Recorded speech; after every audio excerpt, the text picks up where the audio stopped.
దేవుని మహిమ మన మీద ఉదయించడం అంటే ఏంటండి అనే డౌట్ వస్తుంది. దేవుని మహిమ మన మీదకి రావడం అంటే ఆయన మహిమైశ్వర్యములో మన ప్రతి అవసరతను తీరుట, మన యొక్క లేమిలో నుంచి సమృద్ధిలోనికి వచ్చుట, చీకటిలో నుంచి వెలుగులోనికి వచ్చుట, అపవిత్ర జీవితంలోంచి పరిశుద్ధమైన జీవితంలోనికి వచ్చుట, అప్పులలో నుండి సమృద్ధిలోనికి వచ్చుట, మన యొక్క ప్రతి ఇబ్బందిలో నుంచి పైకి లేపబడి అవమానానికి బదులుగా ఘనత గౌరవముతో మనల్ని దేవుడు అలంకరించేదే దేవుని మహిమ. అందుకనే నీ మీద దేవుని మహిమ ఉదయించినని 60వ అధ్యాయం 1వ వచనంలో చూస్తే యెషయా గ్రంథంలో, అదే యెషయా గ్రంథం 60వ అధ్యాయము 10వ వచనములో, అన్యులు నీ ప్రాకారములను కట్టుదురు, వారి రాజులు నీకు ఉపచారము చేయుదురు. ఏలయనగా నేను కోపపడి నిన్ను కొట్టితిని గాని కటాక్షించి నీ మీద జాలి పడుచున్నాను. దేవునికి స్తోత్రం కలుగును గాక. అన్యులు వచ్చి నీ ప్రాకారము కట్టుదురు, రాజులు నీకు ఉపచారము చేసేదరు నేను నిన్ను గనపరిచిన తర్వాత. అయితే ఇంతకాలము నీవు అనగద్రొక్కబడి నలగగొట్టబడి వేదనకు గురయ్యావు, కరెక్టే. కారణం ఏంటి? నేనే కొట్టాను నేనే నిన్ను బాధ పెట్టాను. ఎందుకని? నీ ప్రవర్తన నాకు విరోధంగా ఉన్నప్పుడు, నీ ప్రవర్తన నాకు అంగీకారంగా లేనప్పుడు నేనే నా ముఖాన్ని మరుగుపరుచుకున్నాను, నీ వైపు చూడలేదు.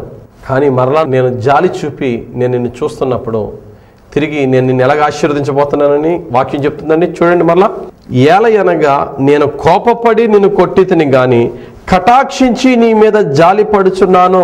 ఇన్ని సంవత్సరాల నుంచి నలిగిపోతున్న మన జీవితాన్ని ఆయన కటాక్షించడా?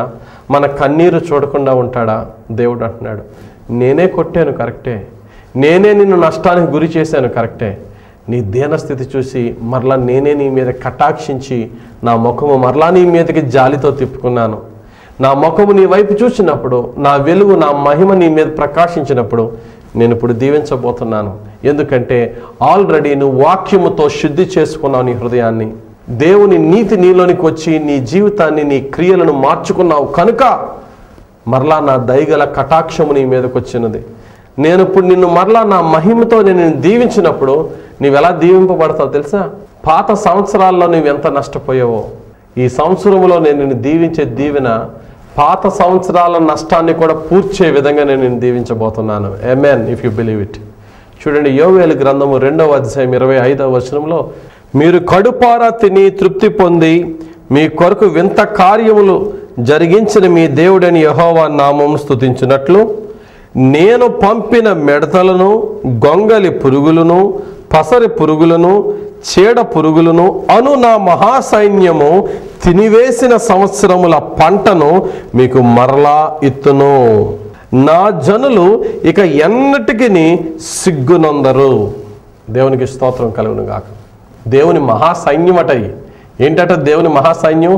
మిడతలు, పసర పురుగులు, ఇవన్నీ నీ యొక్క పొలాన్ని పట్టుకుని నువ్వు ఎంత శ్రేష్టమైన విత్తనాన్ని విత్తినా నిన్ను నష్టానికి గురి చేయడానికి కారణం ఏమైతే పురుగులు తినేసిందో పంట, అయ్యో పురుగులు తినేసినవి కాదు, దేవుడు పంపించాడట నిన్ను సర్వనాశనం చేయడానికి. ఎందుకంటే ఆ దేవునికి విరోధంగా నీ ప్రవర్తన ఉన్నది కాబట్టి. ఈ పంట, ఈ పొలం అంటున్నాడు, నాకు పంట పొలాలు లేవండి, నాది వేరే బిజినెస్ అండి నువ్వు అనుకోవచ్చేమో. నీది ఏ బిజినెస్ అయినా, ఏ ఉద్యోగమైనా, నీ కష్టార్జితం ఇంటికి వచ్చినప్పుడు ఇంట్లో రూపాయి మిగలట్లేదంటే ఏదో ఒక శాపము నీ మీద నా మీద పాలిస్తున్నదనే సత్యాన్ని తెలుసుకుని ప్రభు పాదాల దగ్గరికి వద్దాం. అవును ప్రభువా, గడిచిన సంవత్సరాల్లో నేను ఎంతో ప్రయాసపడ్డాను, ఎంతో కష్టపడ్డాను, ఏమీ మిగలట్లేదు, చిల్లు సంచిలో వేసిన సంపాదన అయిపోతుంది. ఇదిగో మరలా నీ వైపు నేను తిరిగాను, నా హృదయంలో నీకు ఇష్టం లేని తీసేశాను. ఏది నీతో నష్టమైనా సరే నీ నీతిలోనే, నీ న్యాయములోనే నడవాలని నిర్ణయించుకున్నాను.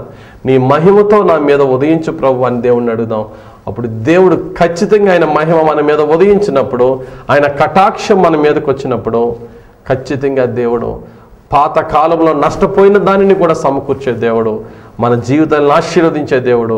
అందుకని యెషయా గ్రంథం 49:3 అంటున్నాడు, ఇశ్రాయేలు నీవు నా సేవకుడవు, నీలో నన్ను మహిమపరుచుకుంటాను. నిన్ను చూచిన వారందరూ కూడా నన్ను మహిమపరిచేలాగా నేను గొప్పగా గణపరుస్తానని దేవుడు అంటున్నాడు.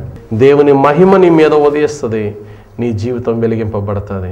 ప్రభు పాదాల దగ్గరికి వద్దాం. ప్రభువా, నా హృదయాన్ని దున్ను, నాలో నీకు ఇష్టం లేని క్రియలు తీసేయి, నీ నీతిని నాలో నిలిపి నీకు ప్రీతికరంగా నన్ను నడిపించు. అది నష్టమైన కష్టమైన అప్పుడే నీ మహిమను నేను పొందగలను ప్రభువా అని దేవునికి సరెండర్ అవుదాం. దేవుని పాదాల యొద్ద గడుపుదాం. మనకు ఈరోజు దేవుడు ప్రామిస్ ఇచ్చాడు. ఎప్పటి నుంచో ఉన్నాయి ప్రాబ్లమ్స్, వస్తూనే ఉన్నాయి. కానీ ఈ ప్రామిస్ మన ప్రాబ్లమ్స్ అన్నిటినీ కూడా మింగేసి దేవుడు మనకి జయమిస్తాడు, మహిమనిస్తాడు, ఘనతనిస్తాడు. ఆ ఘనత మహిమ దేవునికే కలుగులాగున దేవుని సాక్షిలో నిలబడదాం. జీవవాక్యమును చేత పట్టుకుని ఈ లోక ప్రజల యొద్ద ఆయన జ్యోతిగా మనం నిలబడదాం. దేవుడు తన పరిశుద్ధ వాక్యం దీవించి మనందరిలో ఈ వాక్యం నెరవేర్చునుగాక. ఆమేన్. ప్రార్థన చేసుకుందాం. పరిశుద్ధుడా, ప్రేమ కలిగిన తండ్రి, నీ వాక్యం నాకు ఇచ్చినందుకు వందనాలు. నీకు ప్రీతికరంగా మమ్మల్ని నడిపించి నీ మహిమతో మమ్మలను దీవించమని యేసు నామమున వేడుకొనుచున్నాను మా పరమ తండ్రి. ఆమేన్. God bless you. అందరికీ వందనాలు. బాయ్.